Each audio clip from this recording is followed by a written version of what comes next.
അസ്സലാമലൈക്കും. ഇന്നത്തേത് breakfast and evening സ്നാക്സാണ്. നമുക്കിത് പരത്തും കൊഴുക്കൊന്നും ചെയ്യാണ്ട് മാവ് കോരി ഒഴിച്ചിട്ട് നല്ല ടേസ്റ്റി ആയിട്ട് ഉണ്ടാക്കിയെടുക്കാൻ വേണ്ടിയിട്ട് പറ്റിയ ഒരു അടിപൊളി റെസിപ്പിയാണ്.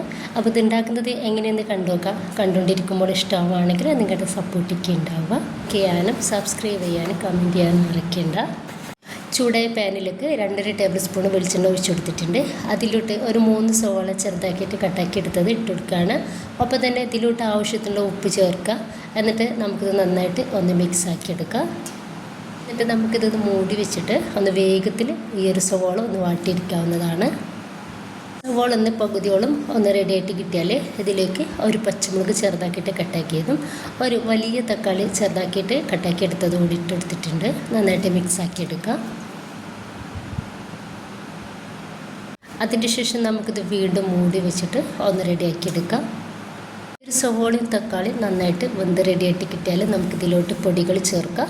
അപ്പോൾ ഞാൻ ഇതിലോട്ട് 1/2 ടീസ്പൂൺ മഞ്ഞൾപ്പൊടിയും 1/2 ടീസ്പൂൺ മുളക് പൊടിയും 1 ടീസ്പൂൺ മല്ലിപ്പൊടിയും ചേർത്തെടുത്തിട്ടുണ്ട്. ഇപ്പോൾ ഞാൻ ചേർക്കുന്നത് സവോള ഉണക്കി പൊടിച്ചെടുത്തിട്ടുള്ള ഒരു പൊടിയാണ് കേട്ടോ. 1 ടീസ്പൂണാണ് ചേർക്കുന്നത്. നല്ലൊരു പിങ്ക് ഷെയ്ഡിലാണ് നമുക്കിത് കിട്ടുന്നത്. ഇത് ചേർത്തെടുക്കുന്ന ഒരു നിർബന്ധമില്ല കേട്ടോ, എൻ്റെ കയ്യിലുള്ളതുകൊണ്ട് ചേർത്തതാണ്. ഇഞ്ചിയുടെയും വെളുത്തുള്ളിയുടെയും പൊടി ചേർക്കുന്നുണ്ട്. ഇഞ്ചിയുടെ പൊടി 1/2 ടീസ്പൂണും വെളുത്തുള്ളിയുടെ പൊടി 1 ടീസ്പൂണും ചേർത്തെടുത്തിട്ടുണ്ട്. നന്നായിട്ട് മിക്സ് ആക്കി എടുക്കുക. നിങ്ങൾക്ക് ഇതിന് പകരമായിട്ട് ഇഞ്ചിയുടെയും വെളുത്തുള്ളിയുടെയും പേസ്റ്റ് ചേർത്ത് കൊടുത്താൽ മതി.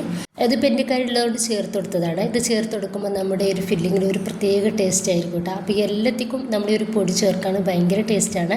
അപ്പോൾ നിങ്ങൾ ഇതുപോലെ വെളുത്തുള്ളിയും അതുപോലെ ഇഞ്ചും ഒരു സവോളയൊക്കെ ഒന്ന് ഉണക്കിയിട്ട് ഒന്ന് പൊടിച്ച് വെച്ച് നോക്കുക. നല്ല ടേസ്റ്റ് ഉണ്ടാവും നമ്മുടെ ഒരു ഫില്ലിങ്ങിലേക്ക് ചേർക്കുമ്പോൾ. ഇനിയിപ്പോൾ നമുക്ക് ഇതൊന്ന് മാറ്റി വെക്കാം. ഞാനൊരു മിക്സിയുടെ ജാറിലോട്ട് 1 കപ്പ് വെള്ളം ഒഴിച്ചെടുക്കുന്നുണ്ട്. അതേ കപ്പിൽ 1 കപ്പ് മൈദയും ഞാനിതിലേക്ക് ചേർക്കാണ്. മൈദയ്ക്ക് പകരം നിങ്ങൾക്ക് ഗോതമ്പ് പൊടി എടുക്കാവുന്നതാണ്. ഇതിലോട്ട് ഒരു കോഴിമുട്ട പൊട്ടിച്ചൊഴിച്ച് കൊടുക്കുന്നുണ്ട്. ഇതിലോട്ട് ആവശ്യത്തിനുള്ള ഉപ്പ് ചേർക്കുക. എന്നിട്ട് നന്നായിട്ട് നമുക്കിതൊന്ന് അരച്ചെടുക്കാം. ഇപ്പം ഞാനിത് അരച്ചെടുത്തിട്ടുണ്ട്. അതൊരു ബൗളിലോട്ട് ഒഴിച്ച് കൊടുക്കുന്നുണ്ട്. 1 കപ്പ് മൈദയിലേക്ക് നമുക്കൊരു കപ്പ് വെള്ളം കറക്റ്റാണ്. ഒരു രീതിയിലാണ് നമുക്ക് ഈ മാവ് വേണ്ടത്. ചെറുതായിട്ട് ചൂടായിട്ടുള്ള പാനിലേക്ക് നമുക്ക് ഇതിൽ നിന്നും ഒരു കയ്യിൽ മാവ് ഒഴിച്ചു കൊടുക്കാം.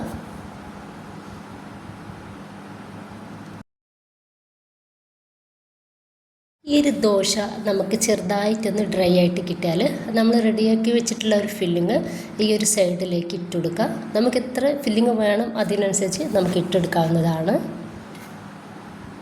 അതിന് ശേഷം ഈ ഒരു സൈഡിൽ നിന്നും നമുക്കത് സ്പാച്ചിൽ വെച്ചിട്ട് ഇതുപോലെ അതൊന്ന് റെഡിയാക്കി കൊടുത്തിട്ട് ഒന്ന് മടക്കി കൊടുക്കുക.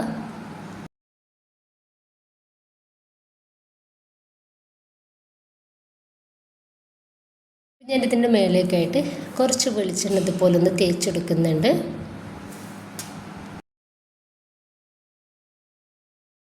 നമുക്കിതൊന്ന് മറിച്ചിട്ടെടുക്കാം. ഈ ഭാഗത്തും നമുക്ക് കുറച്ച് വെളിച്ചെണ്ണ ഒന്ന് തേച്ചെടുക്കാം. ഇനിയിപ്പോൾ അതിൻ്റെ ശേഷം നമുക്ക് ഒരു 2-3 പ്രാവശ്യം ഇതുപോലെ ഒന്ന് തിരിച്ച് മറിച്ചിട്ടെടുത്തിട്ട് ഒന്ന് റെഡിയാക്കി എടുക്കുക.